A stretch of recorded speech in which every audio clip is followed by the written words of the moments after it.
Good evening, ladies and gentlemen. Coming to you live from our comfy couch here on the outskirts of the internet. This is the Gaming Saloon Reviews for February 9th, 2020, with your host, Peacemaker2448 and Ramp at Epsilon.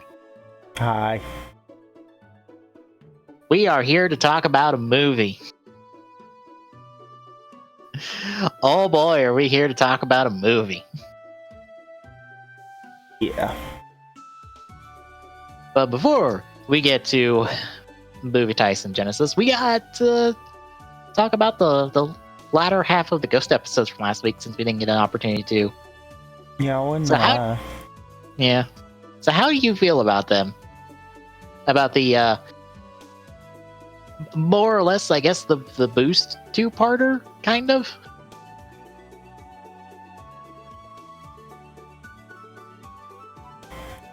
I feel like the thing we're going to be talking about this week makes so many problems between the two. I mean, undoubtedly so. It doesn't help that nobody attached to Ghost wrote this movie, quite literally. As far as the arc itself, I mean, I think it more falls into the whole, I feel like the whole first part of Ghost is just super rushed for no reason, besides wanting to push toys. Yeah, since, as I told you the other night, yeah, the next rest of the show takes place over the course of the next 99 days of Takaru's reset. And as I also pointed out, why couldn't we just let Grateful be the reason for a third shot at this? Yeah.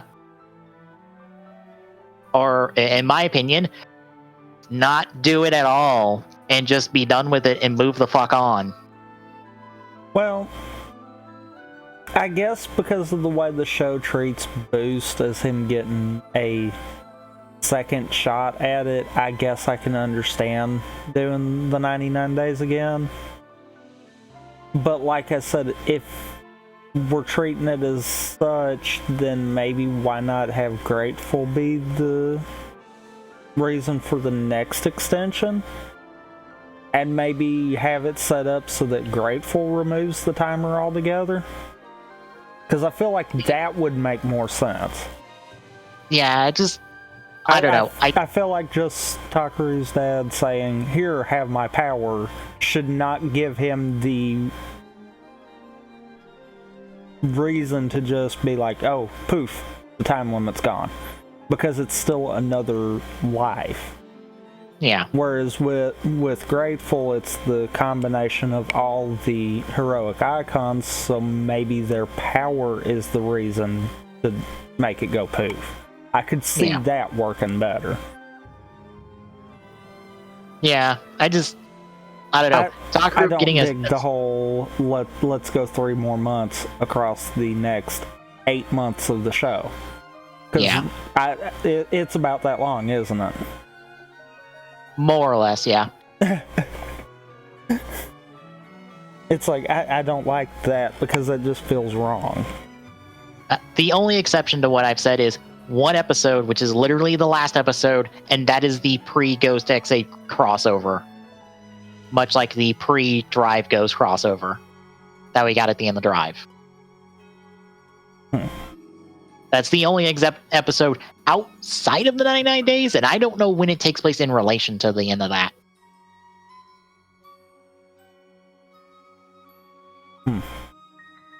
Yeah, I don't know. I guess it's just me, but I like the imagery better of Boost is Takaru, but alive. Since it is this red recoloring, more or less, of the Ore suit, I like the idea of, oh, he got Boost, but this is him alive. This is the power of Ghost, but not dead now.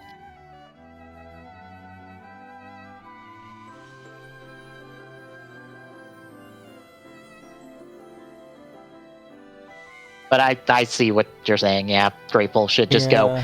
Yeah, we have no time limit anymore. We're not dealing with that anymore because we've moved on. Our conflict is not this fucking need for Takaru to revive.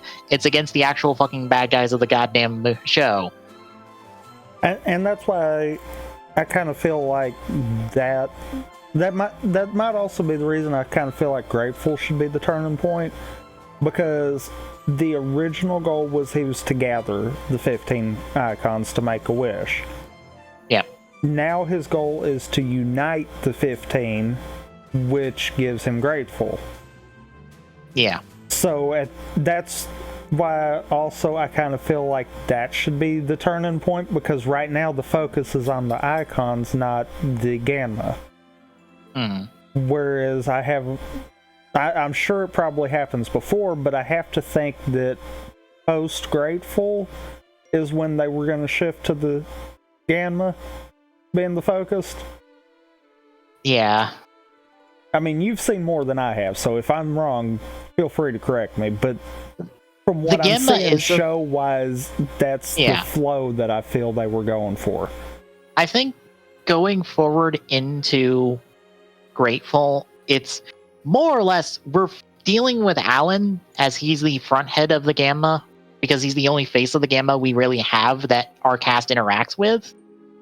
But once we get past Grateful, that's when we get into the Genmiser stuff, because they take over mainly as the nebulous main villains of the series alongside Alan's brother. So then at least it does kind of flow the way that I had the feeling it was then. The only problem is we run into that issue that we have with X8 and Build of, here's a villain that doesn't die and sticks around way too goddamn long. Yeah. Because that's the Genmisers and Alan, is that they last from somewhere in the middle between Grateful and Mugen to the end of the series. Mugen is supposed to be the answer to finally killing off the Genmisers, but no, they just keep reviving.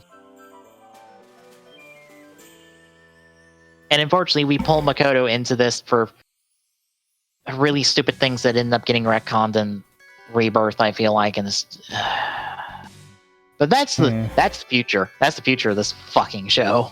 Yeah. And we'll get to Grateful eventually, and how I feel about how they handle Grateful, and how I feel like they shouldn't have done this, because they had a thing in series that I feel like they could have just modified it slightly, and oh look, we have a better introduction to Grateful than this. But anywho, if I'm not mistaken, literally this point in Ghost was the point where I was fully at the mark of I really don't care.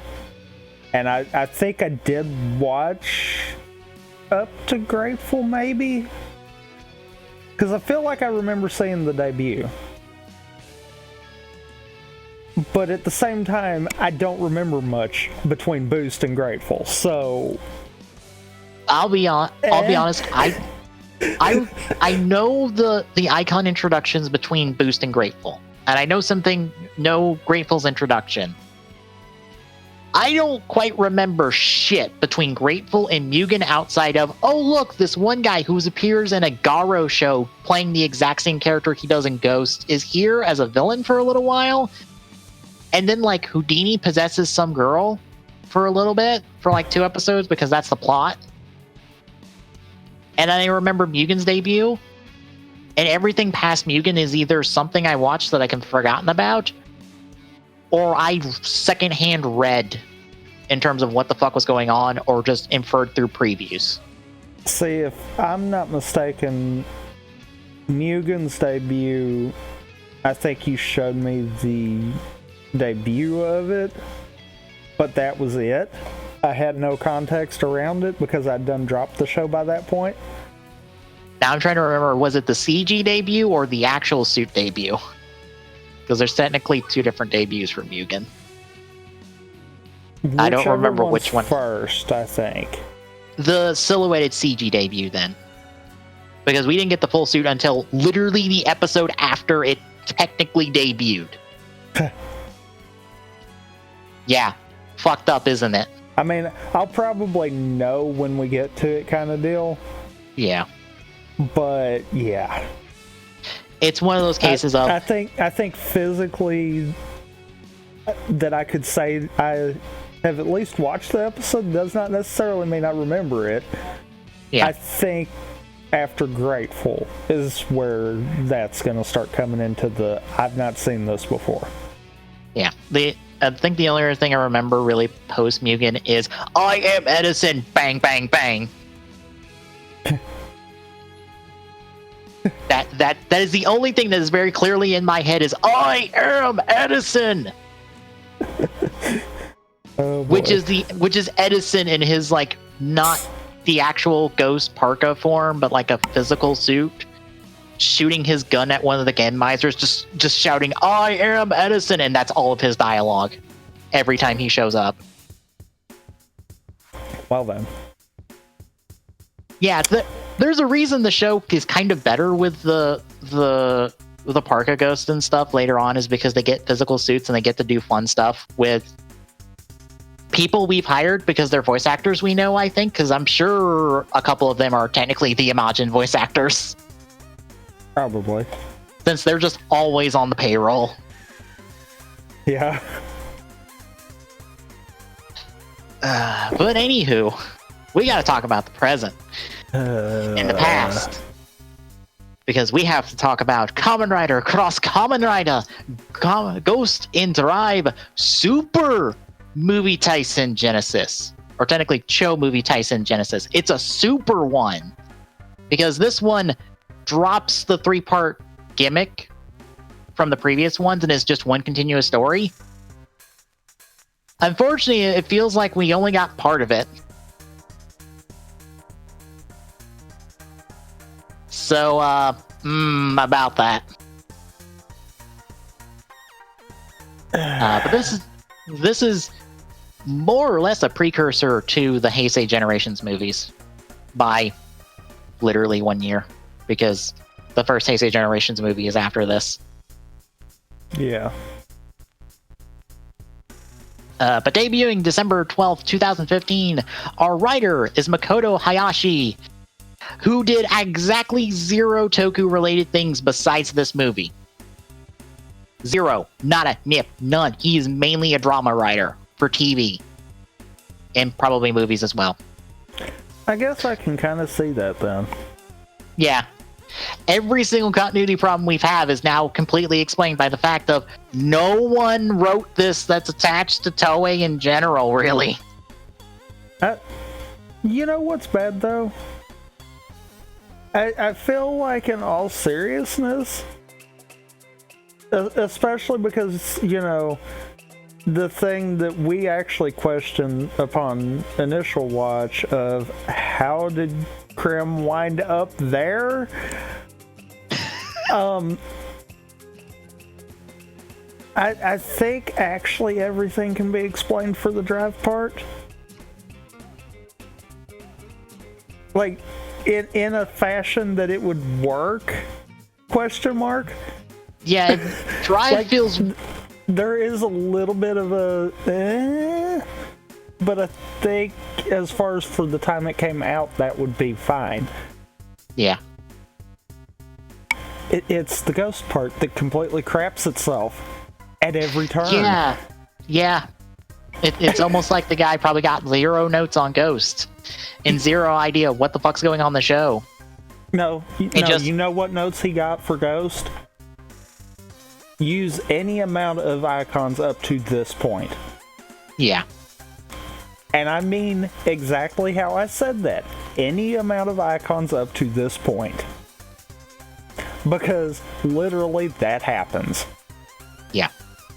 And also, our director is old friend Osamu Kaneda, who, of course, has directed an assortment of episodes across the Heisei era, practically, but is most notably for directing all of the Tyson films except Kamen Rider Tyson, and I should have known that because his marquee scene is in this movie. Because he's the only one that does it. Which is the rain down explosions, everybody takes a flip. Yeah. That's literally in all of his movies. Yeah. It's It didn't really click for me until I was looking at the credits and thought about it, and it's just like, wait a minute, that's your marquee scene. That's the thing you fall back on every time.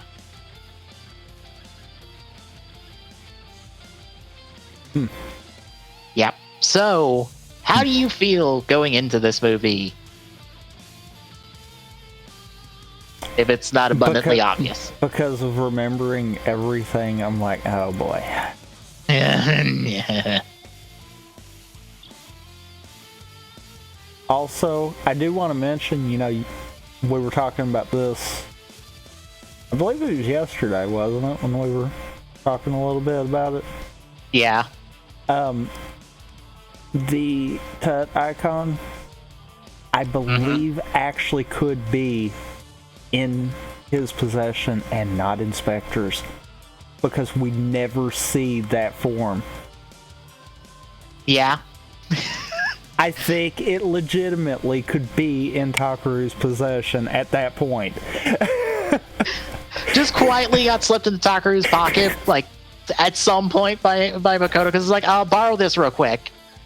I'm like, I was thinking to myself the whole way through, I'm like, okay, if he uses that, then this completely leaves a whole nother question as to why that one was one of them in there.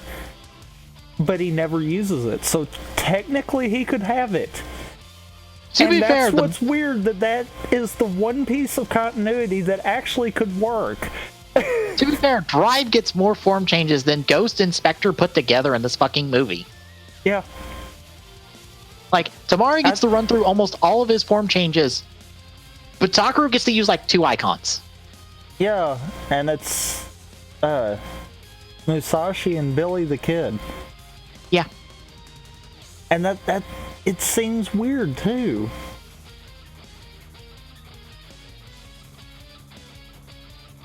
I mean,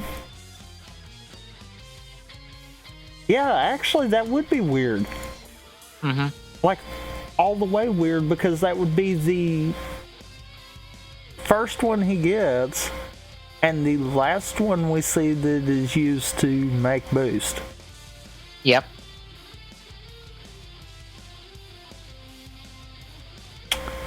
Well, doesn't Beethoven come after Billy?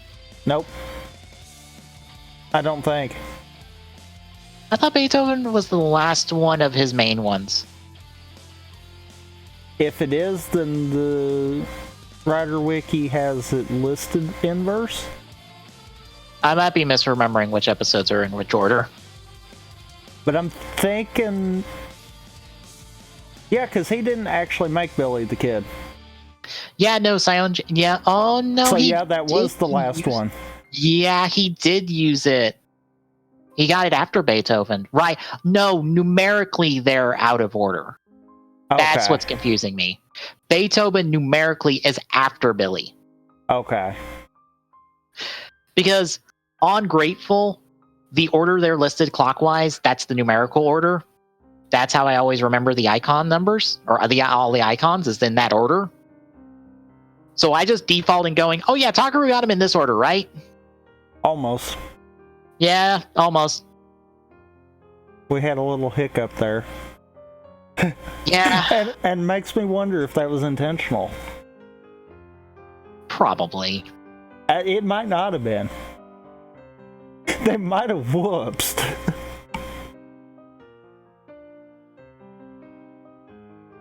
But yeah. Yeah. So that's really weird too. Mm-hmm. I mean, at least with Spectre, he's only missing Tut. Yeah. That's literally the only form that he could have used. That he didn't. Yeah, because he doesn't use Houdini until after Boost. Even though he has the icon on him the entire time. But we technically don't know that.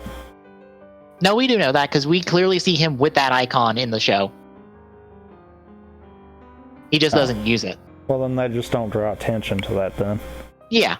It's in his hand of, like, 4 icons with, like, what we know to be, like, Nobunaga, Tut, and Edison, but there's just this blue icon here that we can't see the label for that's just there.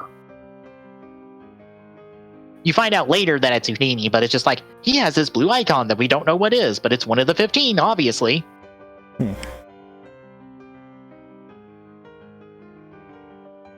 But yeah, this...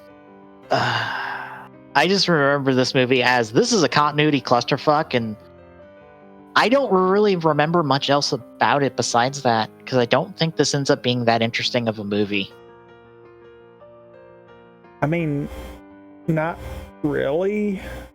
Because, I mean, all in all, you have a one-off villain that creates 3 icons that don't exist post-movie.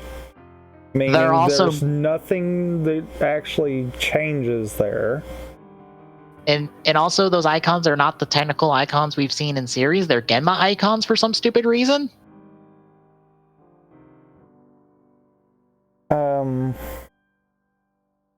And pretty much it's a retelling of a different version of how Takaru's father dies. Yeah, that then the show just ignores from this point onward. Because when they go back to this moment of Takaru's father dying, they just show the one from the show. Yeah. That is completely different than this. So they just ignore this. Like, this movie ends up getting wholly ignored to the point that technically Kiriko and Tamari, if you follow all writer media, have been married twice. Because there's their marriage here at the end of this movie, and then there's their marriage in the mock novel. Which, like I said, for the drive part of it, this would work in continuity. Yeah. Except I think Drive Media more or less just ignores this. Yeah. Because, and for good reason. I mean, to acknowledge that would mean that it would have to also be in continuity for Ghost, which it can't. Yeah. It physically cannot be in continuity for Ghost. Yeah. You know you fucked up your continuity so hard when one of the writer novels is completely dedicated to fixing the continuity created by this movie. Because the one-off movie form, fine. It's just Boost. But because of it just being Boost, and it pretty much being granted the exact same way, yeah, he technically has a duplicate Boost that shouldn't be there. Mm-hmm. I mean, there's just so much wrong with the Ghost part, end of this. Yeah, so how about we get into it? Oh boy. Alright, so kick off. It's another day at the office for Tamari and Genpachiro as they're at what I assume is a normal meeting for the police force, which I hope the people up front are mic'd in some way, because this is a very large room that a lot of people are sitting in listening to their boss about cases that need to be taken. Yeah. This is like 12 rows deep and like 6 wide. Is the guy mic'd so everyone can hear? Because Tamari can hear him, and he's in about the middle of this.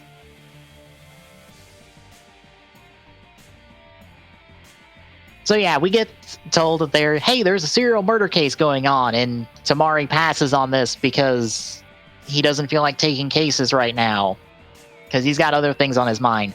Other important things that would also give him leave time, I believe.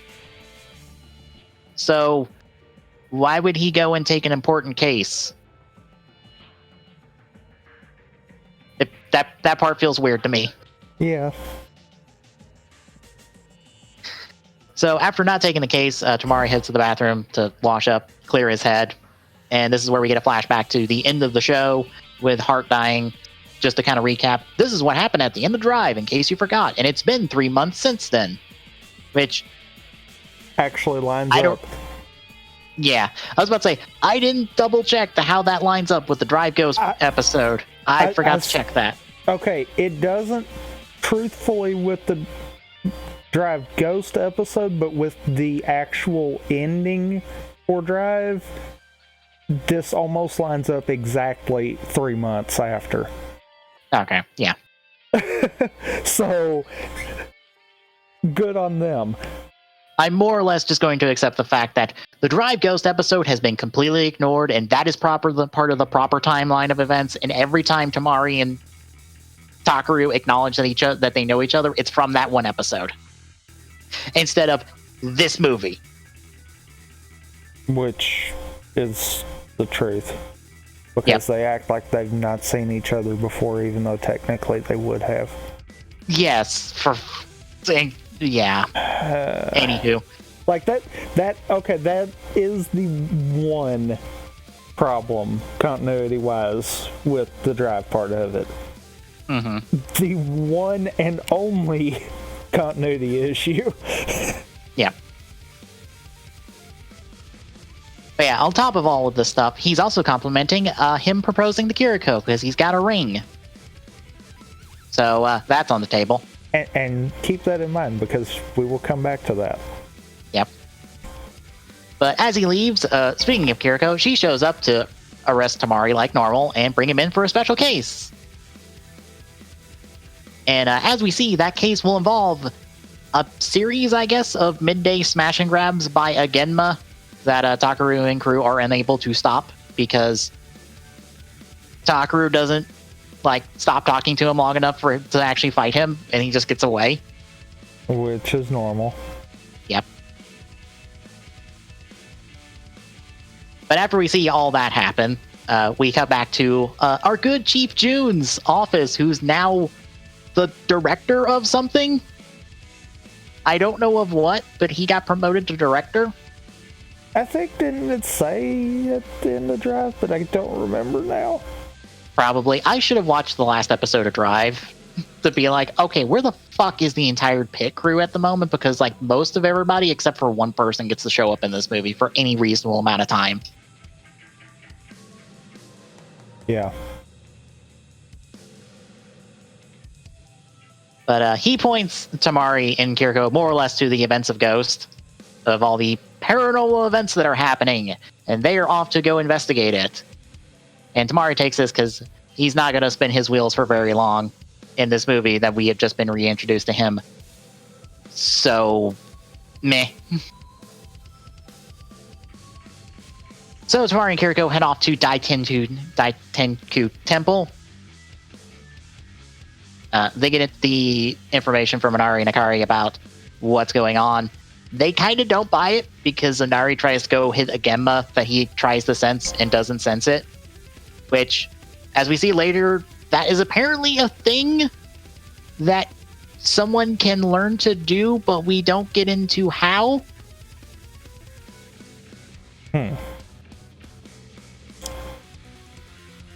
I feel like that is one of those that this was done in the movie, and then the show writers were like, that might be smart. Yeah. So yeah, Tamari and Kiriko don't buy this, as we see the Genma, who's invisible to everybody in the room, quietly sneak around, because, by the way, he also stole the Musashi icon off screen from Takaru somehow, and Takaru chases him into here, not invisible, mind you, the entire time. And I also want to point out, because it will come up not once, but twice, that apparently the magic lantern that can make the Genmas visible apparently just doesn't exist in this movie, even though it is there in the show right now. Yes. Yeah, no, we have to rely on Akari's fucking leaf blower for the moment. Yeah. And so yeah. I'm sorry. The Billy the Kid icon being in this movie would completely solidify the fact that, we have that lantern. Yeah, because they were both introduced at the exact same time. So yeah, Takaru then begins to, chases the Genma around, transforms, is still visible while transformed, mind you, which is not what the show says, because he disappears when he transforms. Actually, he disappears when he pops the icon. So he should have poofed as soon as he pressed the button on the icon.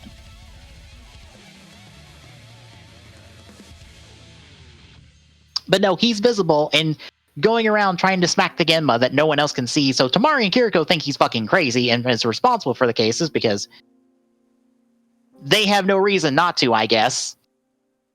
Considering Akari and Inari have been spotted at the scenes of all of these activities.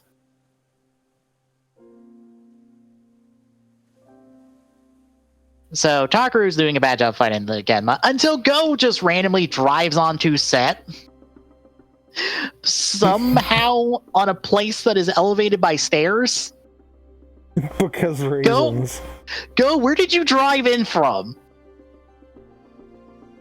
But he shows up with a pair of mock drivers because if you don't remember from the end of the game, Krim locked up all of the drive technology in the vault in the drive pit somewhere down there. That I feel like it's one of those cases of, God damn it, we have to figure out how to fix this every time we gotta bring drive in for a fucking crossover. God damn it. Why do we just not undo this? Wait a minute.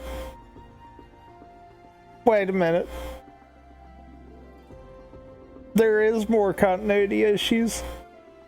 What? At the end of Drive, Go only had Chase's signal bike. Right, but remember, Krim didn't make the mock drivers. Harley did. But Dead Heat and the mock signal bike both being made too? Yeah, Harley finished the Dead Heat one. He finished it. Right. So he could replicate it. Maybe. Maybe. Look, it's one of those cases we have to work around this thing to get this crossover to fucking work. Not to mention, Go says absolutely nothing about, the mock signal bike or Dead Heat being made. He only says about the drivers being made. I'm willing to assume that Harley made them because there are bigger continuity problems in this fucking movie. I'm willing to just accept that Harley just made it all. I feel like if we treated this in continuity, yes, I would just accept that. Yeah. And go on. But yes. Since this is out of continuity, no, I feel that needs to be mentioned. Yeah. That is a whoops, but I guess a possibility. Yeah. But to this, I'm gonna say, if he knew it was gonna be made for Tamari to use, then why didn't he at least attempt to replicate some kind of a driver? Because that's Go's job for the V Cinema later.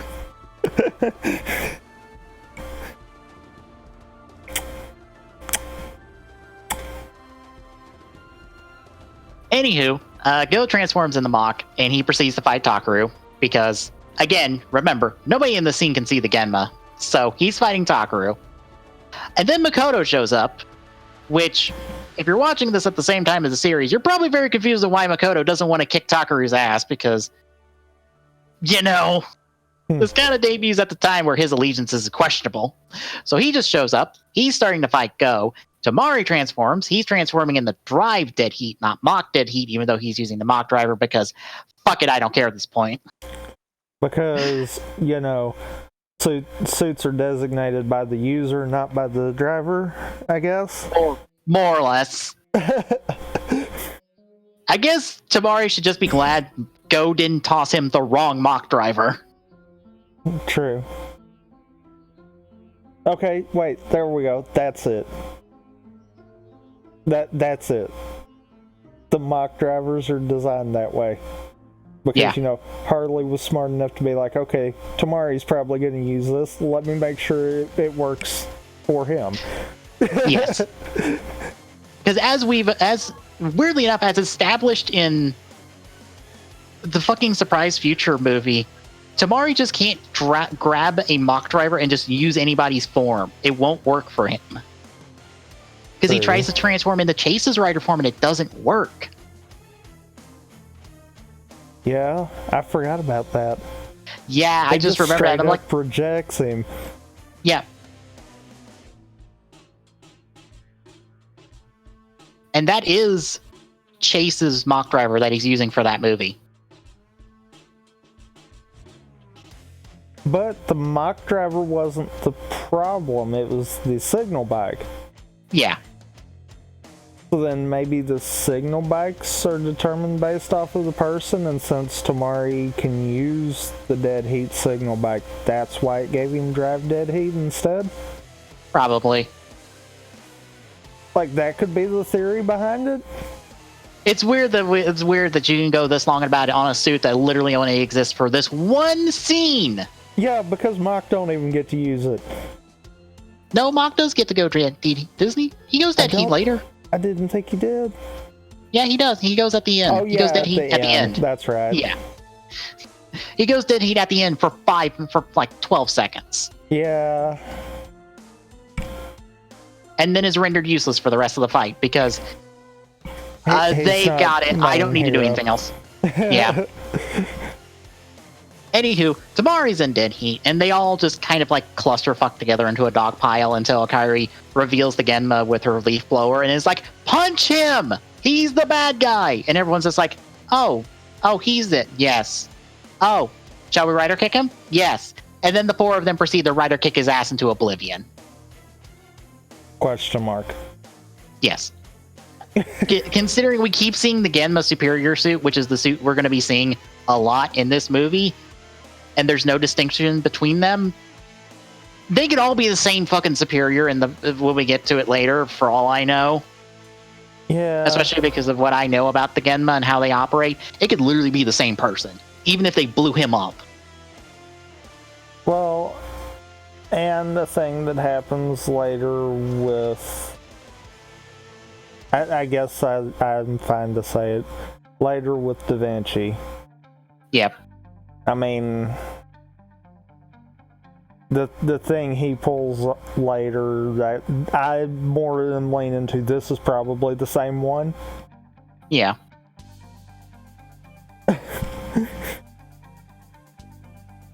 So yeah, once they've rider kicked, Takaru gets the icon back and does a icon get thing that doesn't exist in the show, but I think is supposed to be his catchphrase because it's said 3 times in this movie. Yeah, and that falls under rule of 3. I feel like it was at least thought to be something he should say, but it just doesn't happen. Yeah, no.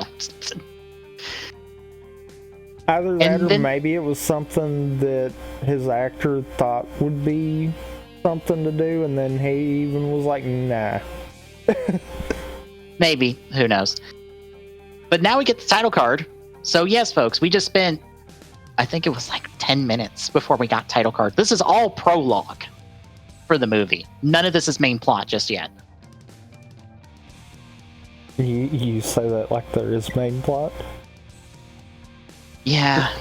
There is a subplot that has a string of other plots to make it look like a main plot. Yeah. Like, that's about all this movie can be. Yeah. So everybody heads under the temple to gather together so everybody can get filled in on what the fuck's going on. So Team Drive gets read up on like the whole Genma situation and everything involved, including Takaru being dead. No, legitimately he's dead, but he's a ghost, so whatever. But that's when an earthquake happens and it knocks everybody off their feet. And then a portal opens on the monolith in the downstairs. And Akari's the one to bust out the Geiger counter and go, my Geiger counter says that it is a wormhole through time. Because, that's how that works. Yes, I can totally tell that there's a random hole that opened up in the monolith that is not unlike the hole that opened up in the fucking series, because I think they use the same CG for both. It's somehow a wormhole through time instead of space.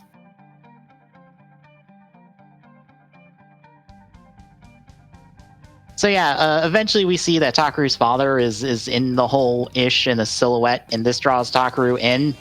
But Tamari stops him, being like, hey, let's not hop through the random portal that just opened up out of nowhere. That's dangerous. Unfortunately, another earthquake says, no, you must go through portal. That's where the plot of the movie is. Now go. So they get sucked into the portal along with the bird phone that doubles as part of the crossbow for Robin Hood, and a bunch of other random stuff that I guess is not important, even though we see it laying next to them later. Yeah. Especially since I think most of that is Sage's stuff. So I guess he's not missing it. But on the other side of the portal, they end up at Daitenkyu Temple again, except it is now 10 years in the past. We don't know it's 10 years in the past until later. I'm just going to tell you it now. It's 10 years in the past, and it's also the day before Taku's father dies. All of which we find out within about a minute span. Yes, later. Yeah.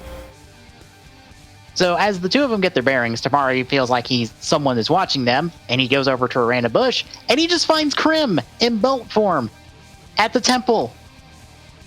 Which, because upon us originally watching this, we thought was impossible, but actually is possible.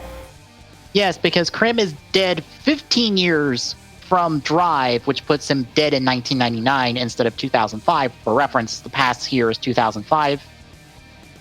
So that part's correct. So that part is fine.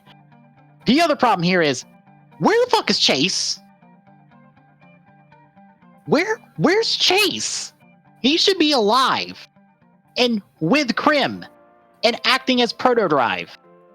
Unless something happened. But Chase is active as Proto-Drive literally till the day of the global freeze. That's when he gets taken out and repurposed into Machine Chaser. Unless this is pre-him active as Proto-Drive, because we don't know when he started being Proto-Drive. True. So this is in that nebulous area. We don't know what is, and I'm still asking the question of, why the fuck are you at a temple, Krim? How the fuck did you get here?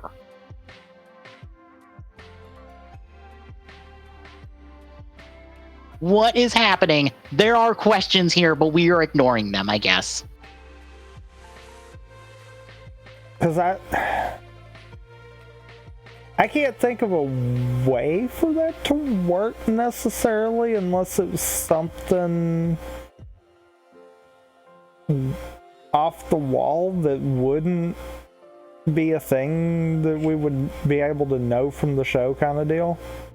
Yeah. Like if it was some kind of weird something, like maybe Harley did it or something like that. Mm-hmm. Although Krim is surprised later that Tamari can transform into Drive. So either only Chase could have turned into Drive at that point because he was modified to do so, or no one tried before Tamari. I don't know. Although that could be the case, is that maybe, because we know he worked on it before he was dead. Yes. So maybe beforehand he already knew that most people wouldn't be able to handle it, that it would have to be a modified Roidmude body to be able to do anything with the belt. So maybe that's what more surprised him. Maybe. I don't. It gets into that weird thing from the beginning of the series where Tamari is specifically the one who can use Krim. And I think it was supposed to be a plot point for Drive, but it never gets brought up again. Because I remember that from the beginning of the series. Yeah.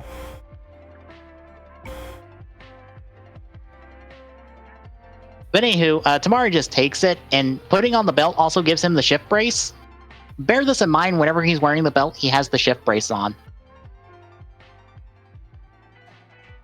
Because that will be important for a dumb thing later. So, I think, too, there's points where he also has the brace on without the belt being visible. Just saying. Oh, okay. there might at least be the 1 point kind of deal. Yes. But I know there was another time I was like, I don't think you got the belt on. I think you were supposed to have the belt on. I think you screwed up. Yeah. Anywho, so now Tamari has a driver, so he can become drive, because we're going to just ignore the fact that he also has a mock driver on him, I assume, but he's not going to use it, because why the fuck would he use it? Except I don't think he does, because that point comes up later too. Yeah, wait a minute. Yeah, I forgot. He should have had it on him. Except he doesn't. Oh, wow. So, what? And you can't even use the reasoning that, okay, well, maybe it's the one that Chase was using, because no, when he goes poof later, there's no sign of a belt. Yeah.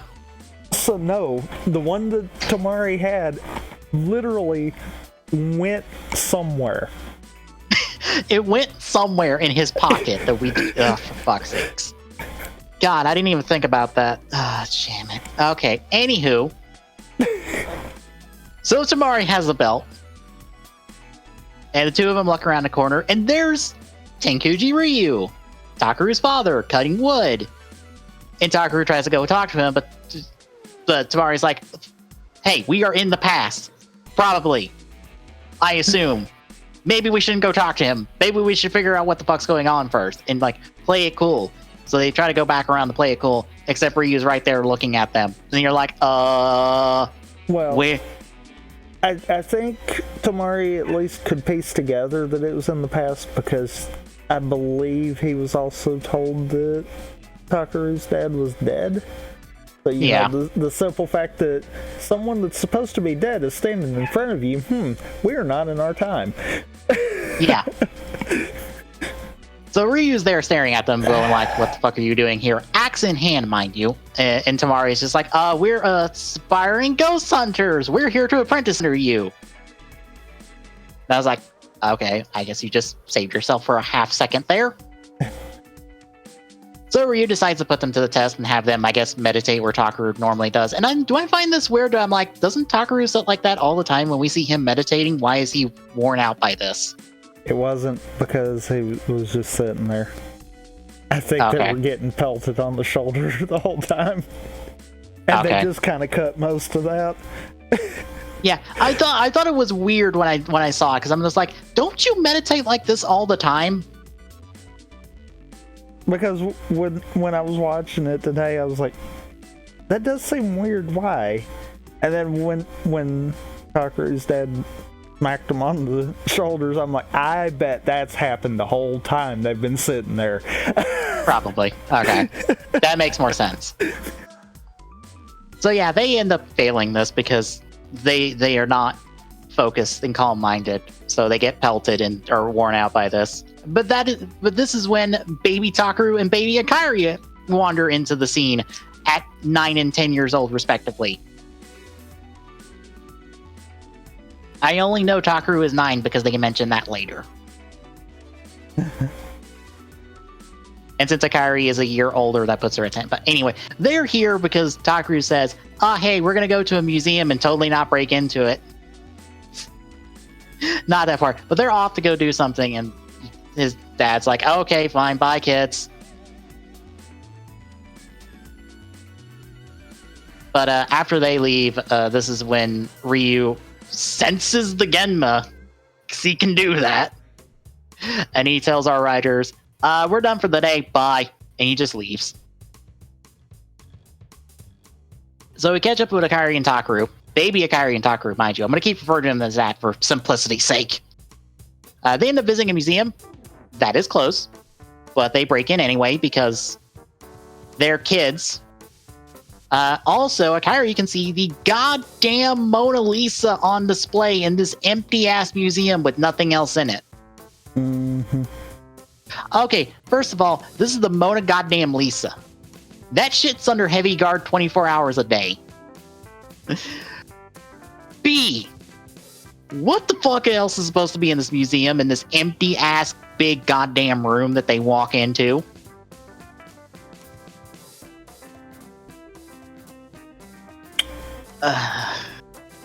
Good question. So that's yeah, that's what we're dealing with at the moment. As we find out, Akari admires Da Vinci, so you know where this is going if you watch Ghosts. Oh, look, guess who's going to birth us an icon this week? It's Akari for once. Except we yet again break something from Ghost. Yeah.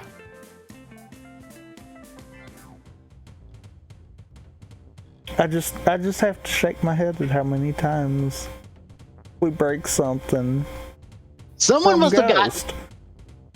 got Makoto must have been given like the early show notes and not the in production show notes, like the pre-production ones. Because there's like shit wrong here. Mm-hmm. And it's like wrong enough, then like this got pivoted to something else. You got the second draft instead of the third draft, didn't you?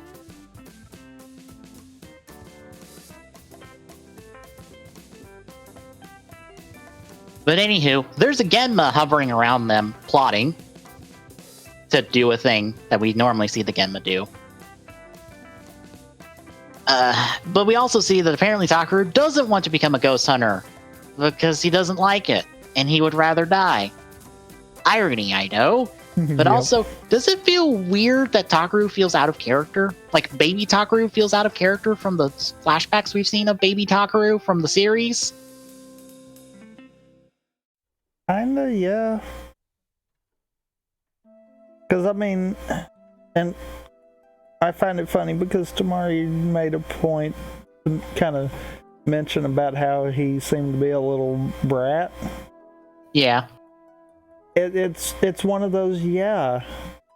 Compared to the flashbacks we've seen in the show already, even, this feels out of place. It's like, it's almost like this was written without any idea of anything that was going to ever happen in Ghost.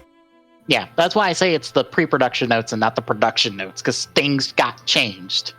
Revisions happened and they changed stuff. I don't even think it was that. I think the basic idea that was given was our main character is going to be a ghost hunter and he has these forms, and that was about all the information they got gave, because it just feels so different. Mm-hmm. Hey Charizard, I don't know what today is besides us talking about a movie.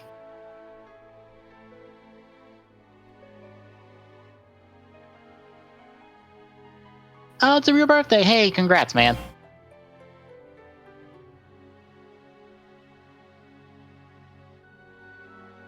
Where was I? So yeah, baby Takaru just doesn't want to be a ghost hunter and is a bit of a brat. Just happening. So that's when the Gemma drops in. More or less takes a Kairi and then possesses a security guard so we can walk out with her without causing a scene. While Takaru does nothing but be scared. Apparently. Which, remember, he is 9 years old for a later scene. Oh, your birthday's... Oh, okay.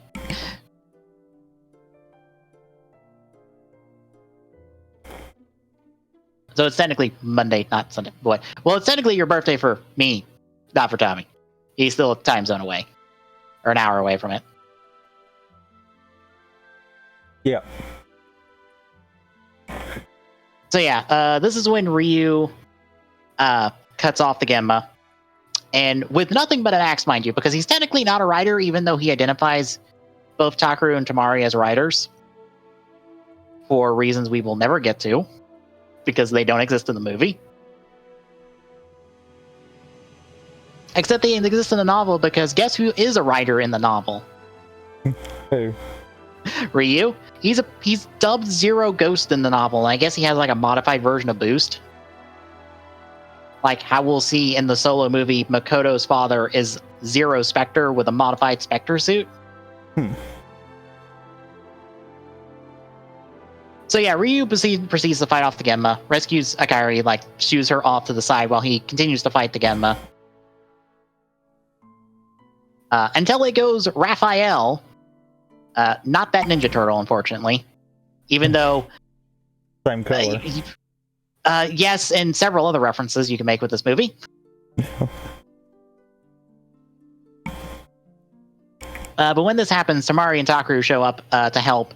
They transform, even though Tamari has to flip the switch twice because Krim's like, don't you transform with me, sir. I just met you. And Tamari's just like, just fucking go, please. We got a fight scene to do. So Takaru goes his normal Ore form, while Tamari goes not Proto Drive, but what is dubbed Zero Drive officially in media and like other stuff, which is what I didn't realize that actually.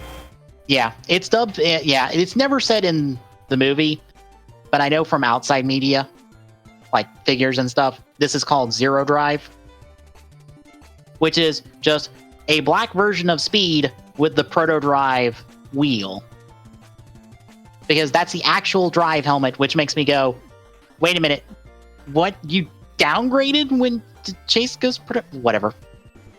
Because Proto Drive technically has a different helmet. It doesn't have the full spoiler that Type Speed has. Unless it's supposed to signify the difference between a human user and a Roidman user. Maybe. I don't know. It's just one of those weird things if Tamari goes like, oh, this is this type. And I'm like, the fuck do you mean this type? You've never seen this form before. Literally. Yeah. This is literally brand new for the movie. Don't you pretend that you know what this is, Tamari. You don't know what this is.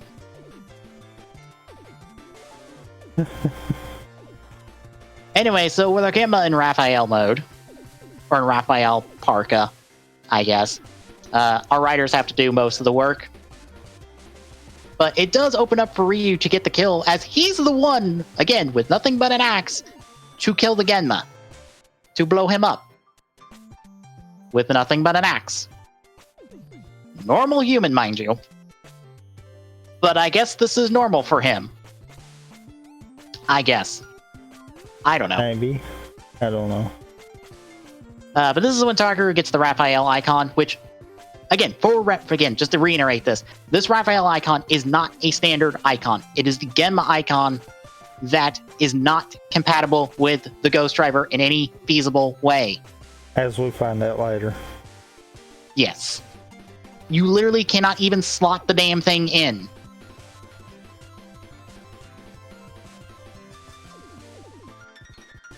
So this is when Ryu identifies them as riders, and they head off.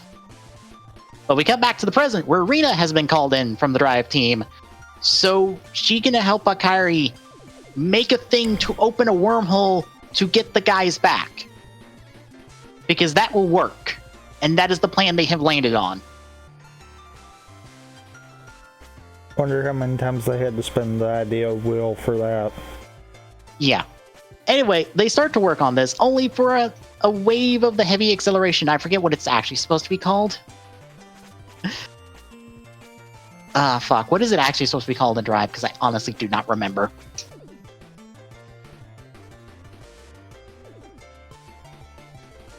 Do you remember at all? Not right offhand, no. Okay. So this happens, and Go and Makoto get dropped out of the slowdown part to go do something. And when they head outside, we see that Heart, Brain, and Medic have all been revived and are now in black clothing. And this is the one and only time you'll see their actors in the black clothing, because they are gone after this scene. So they are glorified cameos. And by the way, yes, Makoto also drops out of this. Yes, because... reasons. I don't know, fucking Go pocketed a signal bike on him at some point and didn't tell him. So yeah, they're revived, and they're all in their evolved gold forms, so you know they're going to be a problem. And they're leading an army of Roid Mutes that don't have numbers on them. That's weird considering the explanation for how they got revived. Because I made sure to look, they do not have numbers. This is not the 108 Roid Mutes. These are the blank Roid Mutes from Gaim Drive. Because the Gaim Drive ones have no numbers.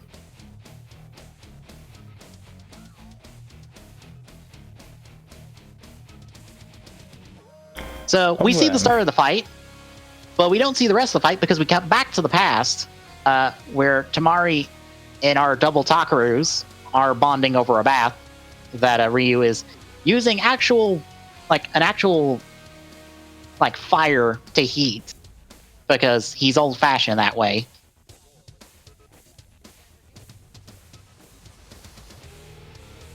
But Baby Takaru doesn't see the point of his dad being a dinosaur and using a bunch of old techniques and shit to do stuff. But our Takaru does see the point of it and stuff. So that's the difference in the character development that needs to happen for them. It's a thing that exists, and I've kind of ignored it. For the best. So they more or less have that conversation until our writers head off to bed. And that's when they get called in because apparently that fight that happened earlier just got solved off screen, and now Go and Makoto are back under the temple with the rest of the team.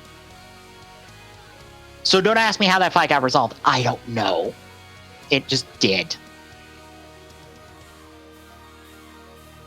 Also, yes, they're being called on the Peacock phone by Spectre, who's using his Cobra phone, because apparently they can call each other through time. I mean, sure. Yeah. So yeah, this call more or less gets everybody up to speed of this is where Takaru and Tamari ended up. This is what the team's currently doing to try to get them back. Takaru reveals that he doesn't want to go back because this is when we're told, hey, tomorrow his father dies and he wants to stop it. And also this is when we get revealed, oh yeah, we're 10 years in the past, by the way, too. So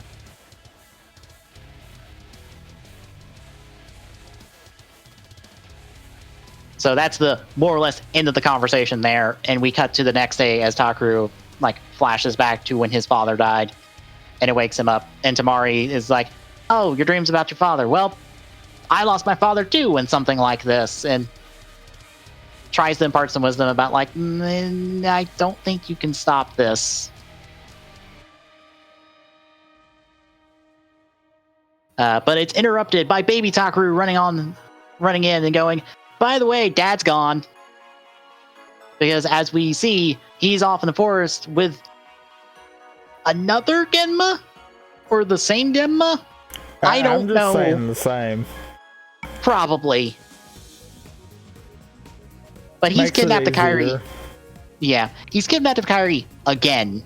But this time he goes Mikey, aka Michelangelo. Again, not the turtle. Yeah. Yes. So the two of them fight. We don't see the fight because we only see the riders arrive in the forest with Baby Takaru to find Ryu beaten up with the Michelangelo icon, but no Kairi because another Genma showed up and took her. So the entire confrontation was pointless. Yep. So they take him back to the temple to patch him up. And this is where Ryu drops the whole, this is how an icon is formed speech for those who don't watch the series, I guess. I mean, I'm fine with that. For one reason. That's one of those, if people come into this movie as they into Drive, then that gives a little bit of an explanation as to why they have kidnapped her. Yeah. The bigger problem comes into if you treat this as a movie within continuity to Ghost, which you're crazy for trying to do to begin with, then you already know this. Right, and also that's not what the Genma do to get the icons. No. That's how Takaru gets the icons, not the Genma. That's the complete opposite, but yet that's not... Whatever. I just am letting that other part ride, though. Yep. So after this, they need to go save Akari, which baby Takaru is like, hey, you need to go save Akari. And then present Takaru is just like, hey, younger me, 9-year-old me, why don't you man up and help? And I just look at this and go, Takaru, come here for a second. Okay, first of all, he is 9 years old. The fuck is he going to do in this situation? 2, if he dies, you die! Again! Yep. For realsies this time! Yep. Why are you telling your younger self to go put himself in danger when he is less qualified to do something than you? Yep. Takaru, what the fuck? What are you doing? This is not the time or place to have this conversation. But apparently Ryu's is like, okay, it's cool for me to take my 9-year-old son off to go kill a Genma and rescue his best friend. Because he gets up... While letting him use a real sword. A real sword that he modifies only to put the Musashi guard onto the sword. To then allow us to have the different variant of him dying later on. Yes. So yeah, now baby Takaru has a sword in the book, because now he has the book, even though he has nowhere to put the book, and he doesn't take it with him because he doesn't need the book right now. Mm-hmm. So while this is happening, we cut back to the present, where we see Makoto and Go have tracked the Roid Mutes to a hideout, only for them to be immediately joined by Chase, who's also revived, and is here now. Where the fuck have you been the entire time? And why weren't you here when you know all the Roid Mutes were coming at everyone? Yeah, this feels really disconnected from the previous scene where the Roid Mutes showed up. I'm just like, how did that resolve?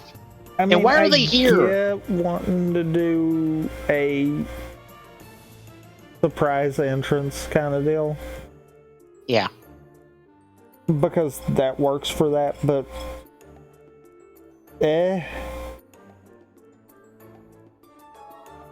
why couldn't we have had Chase just wind up showing up and then us having the big, oh my god, every Roid Mute is coming to attack? Yeah.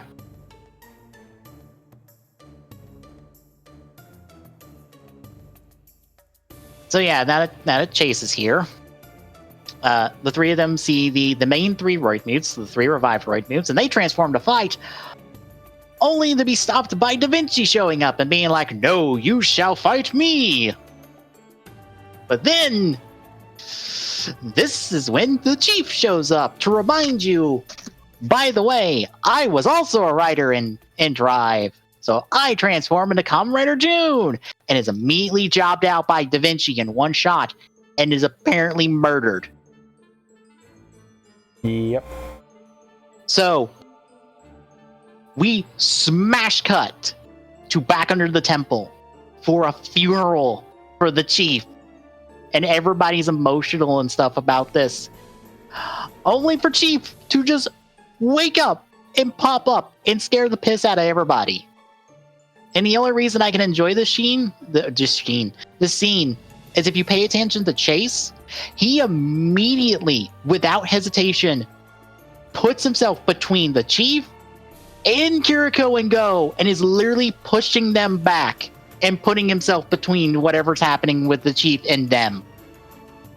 That is his immediate gut reaction to this, and I love it.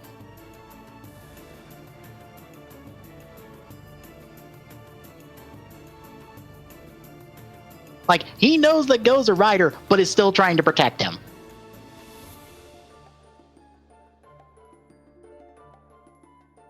So the chief wakes up, and then he proceeds to explain why he's alive. And he's alive because he ran into Sage in the afterlife, and Sage went, "No, this is not the way. You need to go back. You're not dead just yet. Go this way." Except for all these comedians that are apparently on here, and he wants to go with us. It's a really stupid, dumb scene that I have written time codes for a specific reason, because the movie stops dead in its tracks for this fucking bit. That just ends and we move on. So, if you were to guess how long this scene took, what would you guess, since I put the time in? I honestly wouldn't know right offhand if I had to guess. Literally, this movie stopped for 5 minutes to do this bit.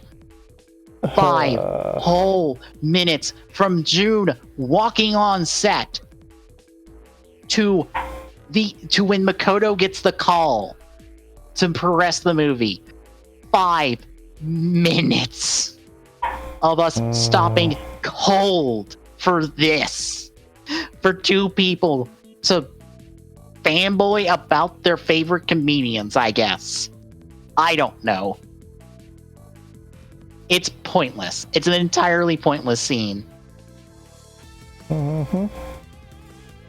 Anyway, after this pointless scene, Takaru calls in to be like, "Hey, we need to know where Kairi was when she was kidnapped, so can you tell President Kairi to tell us where she was?" And President Kairi's like, "I have no idea what the fuck you're talking about. I don't remember this. This didn't happen." So Tamari's just like, "Oh, she blocked it out. We just need to get her to unblock it." So Rina just decides to dump a helmet on her that will help her unblock the memory, I guess. Sure, that's a thing Rina can do now.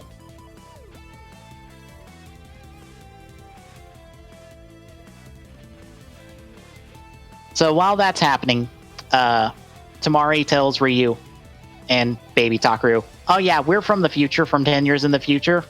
And Ryu's just like, "Okay, I buy that. You're not lying to me, I assume." And Takaru is consulting the book because apparently the Da Vinci is actually in the book. Which means there's more than just the 15 icons in the book.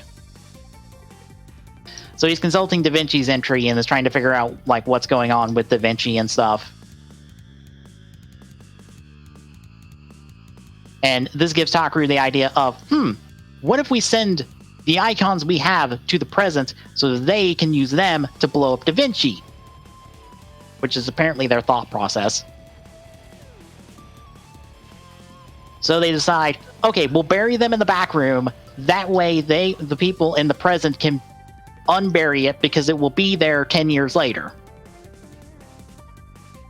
So they do so. And Tamari also buries the ring he was going to give Kiriko. Not in the box they put the icons in, but just wrapped up next to the box. I don't know why it's just not in the box as well, because there's room for it in the box.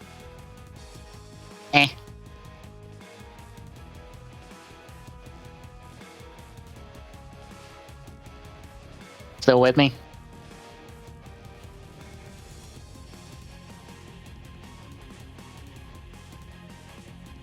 Oh, you there?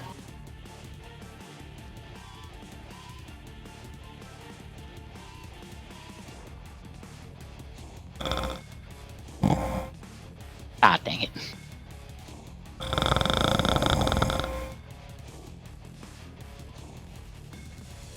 Well, folks, I gotta take a quick break and use the bathroom, so I'll be right back.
I'm back. Welcome back, by the way. Alright. I also open my door so I don't burn up in my room. Okay, so the icons have been buried, and the present team pick them up, and they go run off with it, and Kiriko gets the ring. So Tamari kind of proposes to her, but not quite. Not a normal proposal, but it's the closest thing he's got because he doesn't know if he's going to be able to get back normally. Yep.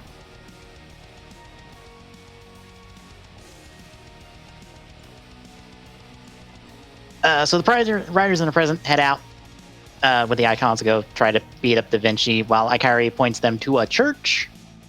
Isn't this the church from X8 or Geo? Or both?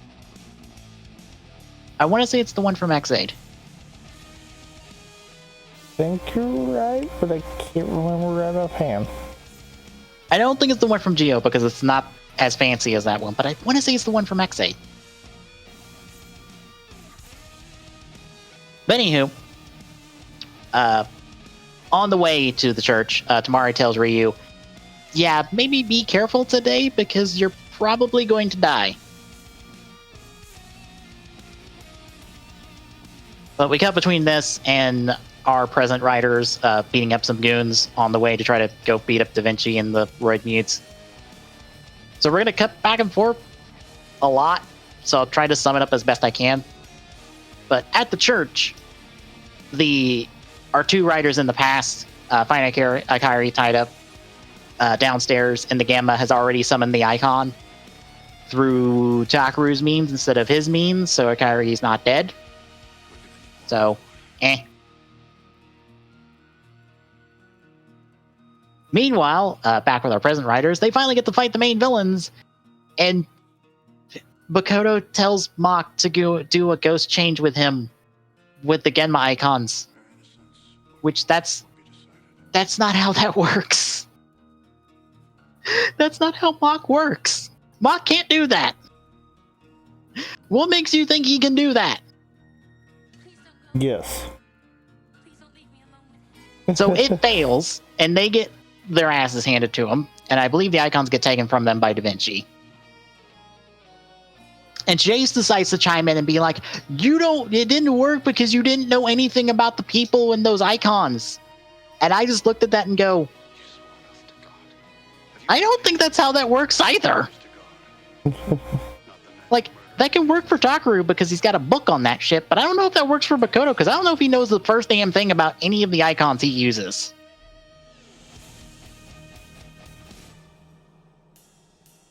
So, Anywho, we go back to the past, where our riders are off to go fight Da Vinci, who has shown up, while Baby Takaru and Ryu go rescue Ikari while fighting some goons. And they do a good job of it, so they at least accomplish their stuff. Unfortunately, our riders job out to Da Vinci the entire fight. They don't even get a hit in. Like, Tamari ends up riding one of the Mona Lisas that Da Vinci just randomly summons to throw at them until Takaru saves him. And then they just go in for a rider kick.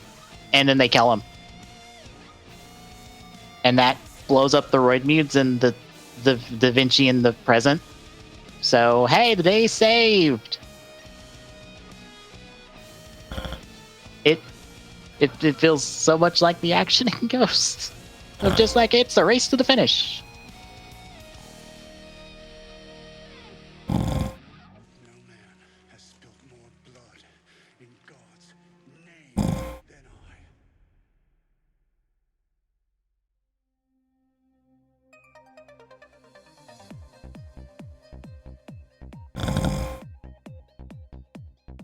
But back in the past, Baby Takaru tries to go get the Da Vinci icon that is on the platform where he died at, except Ryu notices that it's still active and ends up taking a shot from the icon, which kills him very, very slowly. And this is when he reveals, oh yes, I knew that the present Takaru was Takaru the entire time. And also that he summoned them? Oh, yeah. You're fine. No, I went bull. Oh. To the whole that he knew that was President Takaru. Yeah. Bull. Bunch of bull. And also, wait, hold that bull for one more bit, and also that he summoned them there.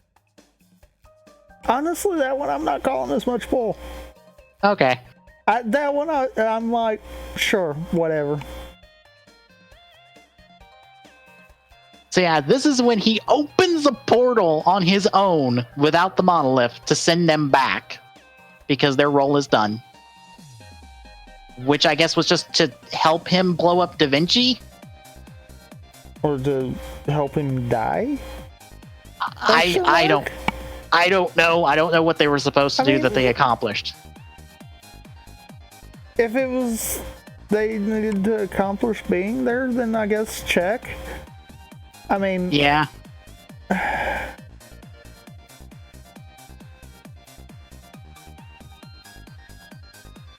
So yeah, Tamari has to drag Takaru away because Takaru's now had to see his father die twice. So I'm sure this is not traumatic for him at all. Yeah, he's fine. Yep. And also, this is what I was referencing before because you can clearly see Tamari has the shift brace on as they go through the portal. Mm-hmm. Which under my assumption means he still has the driver on, because at no point in this scene does he take it off or make an attempt to show that he has taken it off.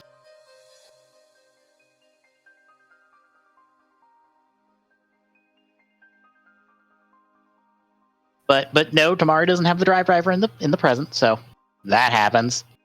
So at least check mark on that continuity. Yep. But back in the present, it looks like we're going to wrap things up until Tamari realizes, shit, we still have a half hour left in this movie. We still have more plot.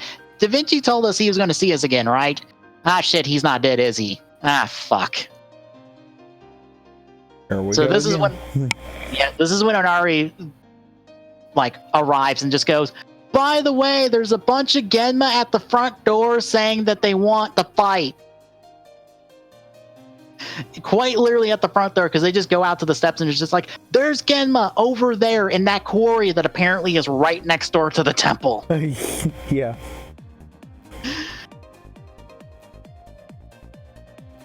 So all of our riders now fully together rally to go meet them. Also, Chase is dead again, because Go has to watch Chase die again. Unfortunately, this isn't the last time we have to watch Chase die.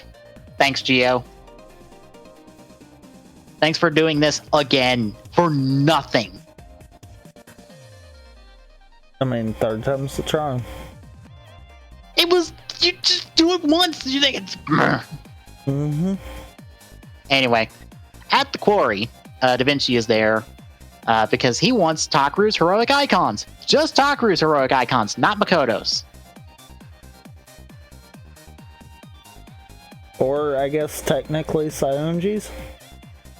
Yeah, because, by the way, he's alive in this movie, even though he should be dead.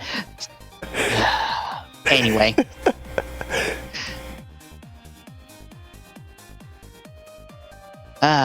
Sorry, I had to mention that because that was that dumb little thing there, too. Yeah, way to just obliterate any attempt at continuity in this fucking movie. Because, to be fair, based off of the stuff that goes on, I think, what did I say? This should have happened between, 7 and 8? Yes. Based off of events that happened, but because they time-stamped it.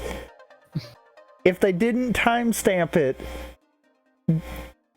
they could have been able to write most of this. And I think the wiki says if you ignore every single continuity breaking piece of thing in this movie, it's between 11 and 12, which I then have to go, wait a minute, Sage is still here. He moved out at the beginning of 12, which is not that far off from the end of 11. So why is Sage still here? Mm-hmm. Why is this stuff still here? That still breaks this whatever. Like in all seriousness, because of the icons that we see later that form Boost, which is not how that works. Yes. But based off of that and the other minor details and stuff like that, technically at best this would be like, I'm wanting to say when I was looking at it, it would have been like around episode 7 or 8 kind of deal. Mm-hmm. But no, they had to timestamp it. Because that's the thing you do.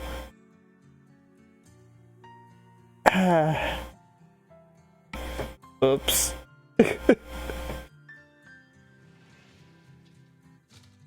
So, with this established, our 4 riders ready to transform and fight. Except Tamari doesn't have the drive driver anymore. Or the mock driver. So, we just have this little bit of just like, I don't have a belt. I need a belt. Crim! Also, shout-outs to Go not being like, what happened to the mock driver? It's like, Tamari, what did you do with the mock driver? I gave it to Kiriko to use? Like the show should have done? Very true. Yep.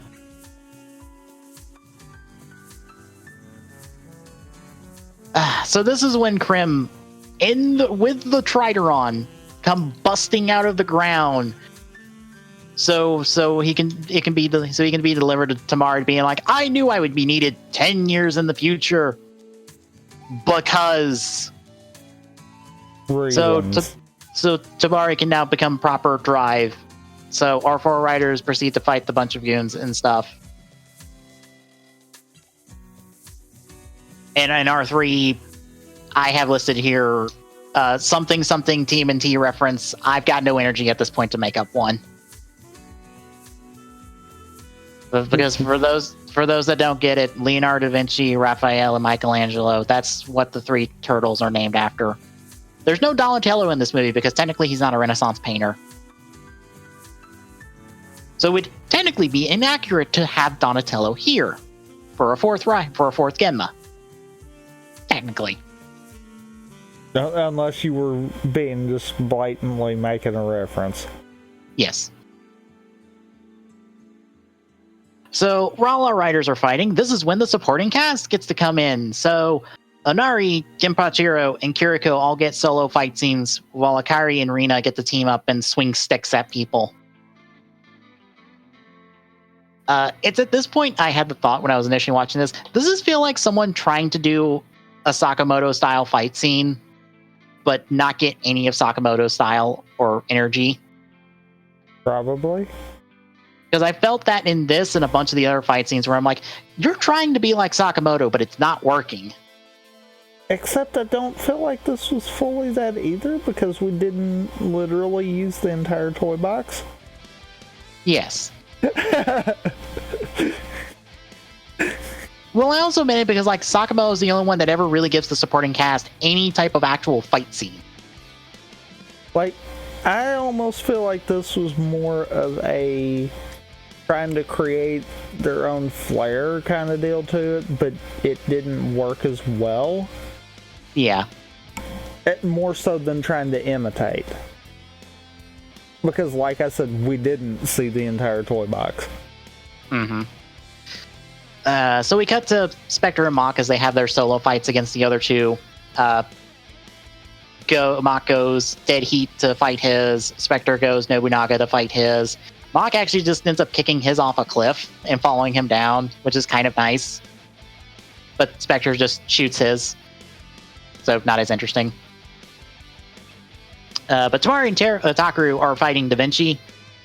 And I like how Tamari goes type wild and Rumble Dump at the same time. Without using the Rumble Dump shift card? Yes. He never uses type wild? Yeah, that's not how his transformations work, but oh well. That was I think that was a point where we had to cut a scene. Yeah. And they figured that would just work. Yeah. Yeah, Takaru also goes Musashi, the first time he gets to do a form change in this fucking movie. And the only time that the Musashi icon actually makes an appearance. Yep. Literally the only time. Yep. Because it is not one of the 5 later. Yep. So while they're fighting Da Vinci's like, fuck this, then proceeds to like do a tornado when everyone groups up that starts spinning the riders around and the Genma start attacking him. Only for Takaru to go Billy the Kid and immediately cancel it by just shooting Da Vinci a bunch of times.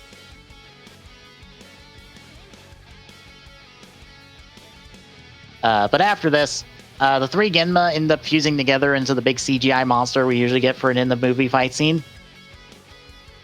And they turn the city into a matte painting while it's on fire and exploding. And Saionji and Alan, who are here, apparently. And Saionji's like, Alan, is this your plan the entire time? And Alan says, nothing. And it's just like, huh, maybe. I don't know. I don't know what his look's supposed to imply. Because this doesn't work with... This doesn't work with his plans later, but whatever.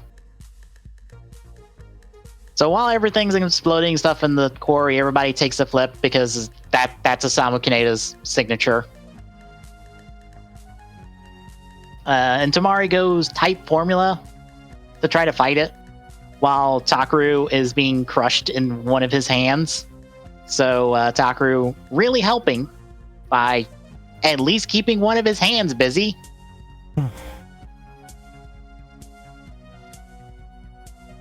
But as he's being crushed, 5 icons, which we talked about last night, that, yeah,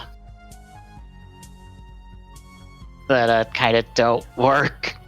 Maybe. Yeah. Like, pop out. Like, they work to the point of, like I said, if this had took place in continuity earlier than when it is supposed to, it could have worked. But it still doesn't work because it doesn't utilize all the icons, so... Yeah.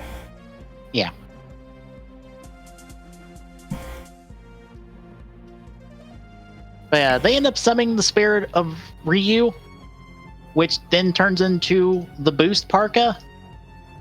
And Takaru, as he's being dropped... The dad boost. Yes, the Tosan boost parka, instead of the Tokan boost parka.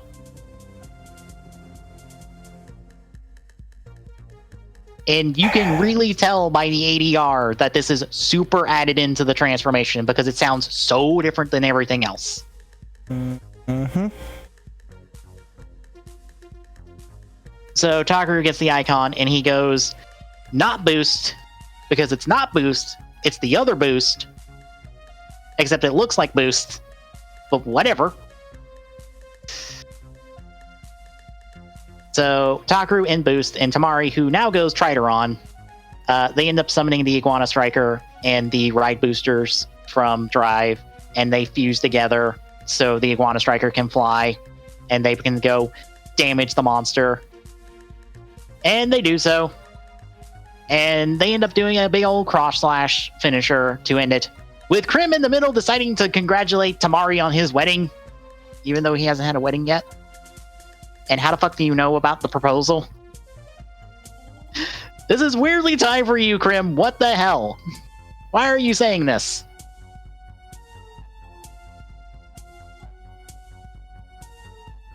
The only explanation that I can think of it is that it was, and this goes back to something that I made the comment earlier. If we want to fully take this as out of continuity, then we can also just completely assume that for some reason Go wound up with the mic signal bag and the dead heat combo car, which we know Krim actually can see through. So maybe if we're going off of that concept instead, then that's how he knows. Because if these are remade, then no, there's no way he knows. That's just all there is to it.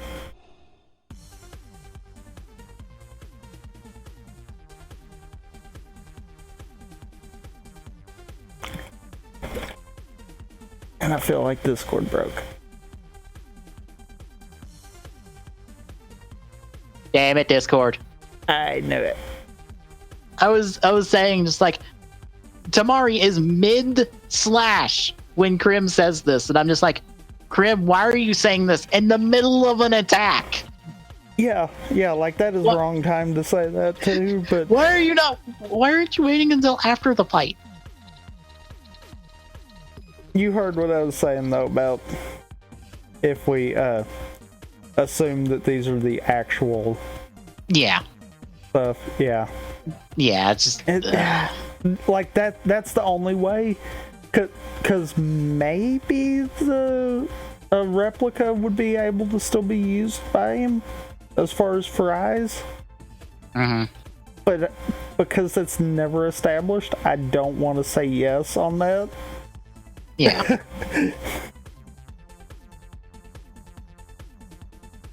They say I feel like this was written with the idea of the bulk of Drive. Maybe not every fine detail, but at least the bulk of it. Yeah. But yeah, Day is saved with Krim, with Tamari straight up asking Krim, is like, what? Why'd you say that to me? And he's just like, oh, family's important and stuff. And I'm just like, you are deflecting the question here, Krim. Mm-hmm. And Takaru loses not boost, so he can get actual boost later. And his dad's just like, oh, hey, you did good, son, from the afterlife. I'll see you in like 3 weeks. Maybe, assuming this is whatever. Also, for some reason, Necrom's looking onto this fight now from a cliff that's not the cliff that Alan and Sayonji were at earlier, potentially implying that Necrom is not Alan, even though that's wrong. Horribly wrong. Yes. And I'm just like, wow, way to confuse people on your cameo appearance of the next rider.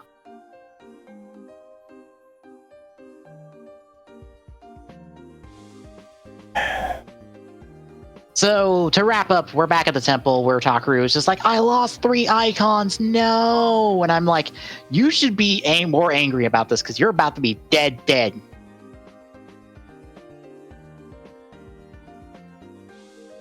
You should be way more upset about this than you are. What the fuck?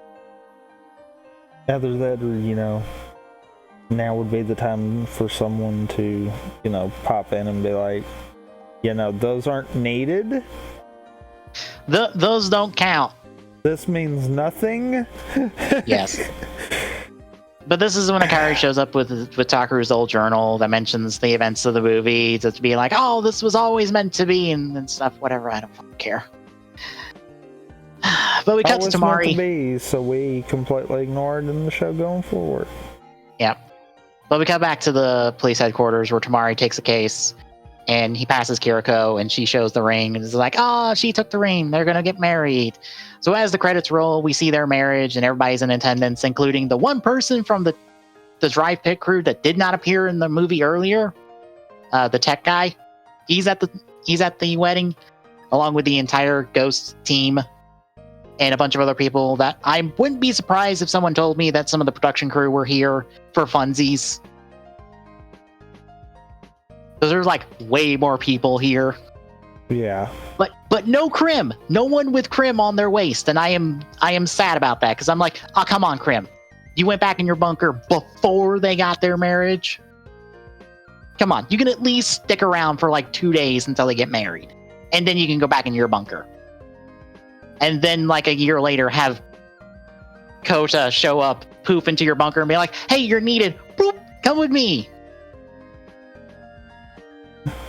And I got to thinking about something with that. Because this is technically the last... Well, no, this is the last time we get to see a movie-exclusive Drive form. Yes.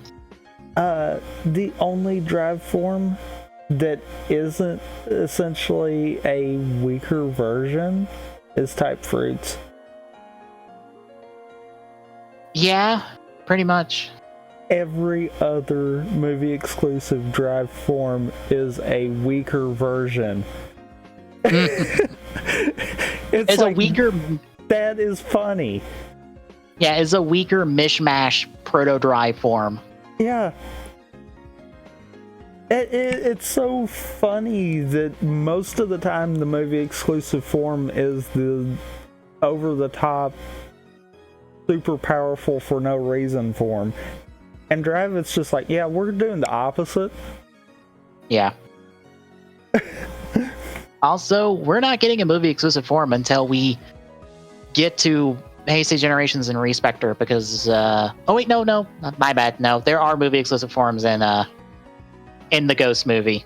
They are just not that special. Makes sense.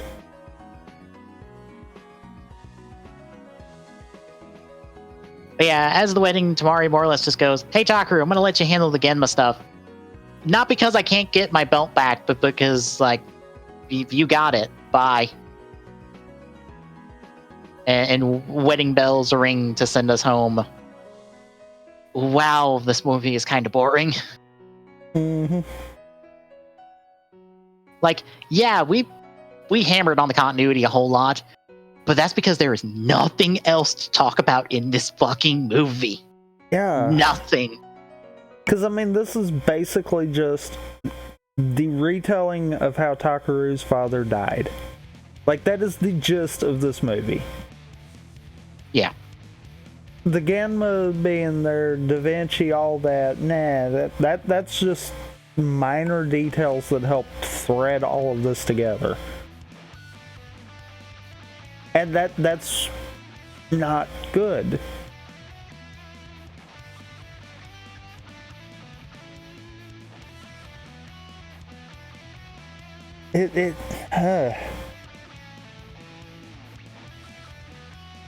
What's bad though too is it's not just a case of because of us coming off of Forza. This is second watch for the both of us, and I don't think we feel any different.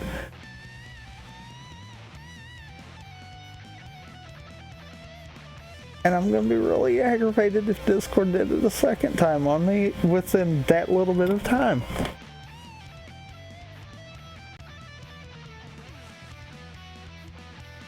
Why do you mess up Discord? God.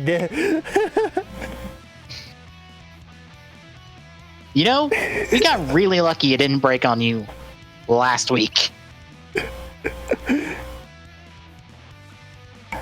I don't know why it's waiting this long. Neither do I. It did fine all last night. It did fine all this way till now. And it's like, nope. But yeah, this, like, I know people, like, were kind of sick of the 3-part, like, deal with the movie Tyson films. And this was kind of a breath of fresh air. But this does nothing with the fact that both of our writers are with each other the entire movie. I mean, this could have just as easily been a Ghost solo movie. Yeah. Yeah, you replace Tamari with Makoto and nothing changes. Really. And that's what's bad. Because there's no reason for this to be a crossover. Yeah. Like, these two had a better crossover in a third of the time in one episode of Drive. Yeah. This... Like, I don't want to call it... that technically wasn't supposed to happen. Yeah. Like, I don't want to call this movie bad because I don't think it does anything wrong. That's just not continuity. And now knowing that a writer that had nothing to do with the show wrote this movie, probably not with everything known to him and given to him to actually make this in continuity. So I'm willing to go, I can just go, that is a box over here in terms of rating this movie. Just on its own merits, it's like meh. But all the continuity issues make it go, okay, I don't like watching this movie then.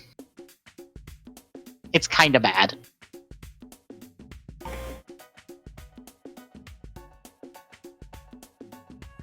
So, how do you feel overall? About the same way that I did when we went into this. Yeah. So, that's Genesis. That's the pre-Heisei Generations movie. But next week, we're back to regular Ghost episodes. Oh boy, are we back to regular Ghost episodes, and I don't remember how much better it is from here.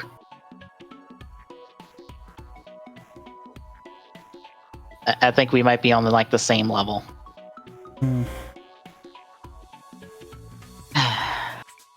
But anything else? I can't think of nothing. All right, then. If you enjoy what you're watching, drop us a follow. We really appreciate it. Chipping away at that follower goal. At TG Saloon on Twitter, we'll get you updates on when we go live. And ! Discord in chat gets you the Discord link. Drop by, say hi, drop us some questions in the Dropbox. We'll answer them here on the podcast we did last night. Whichever one is more relevant. We'll be back next week with more ghosts and with other stuff between now and then. But that'll do it for tonight. For me, for Tommy. Good night. We'll see you next time.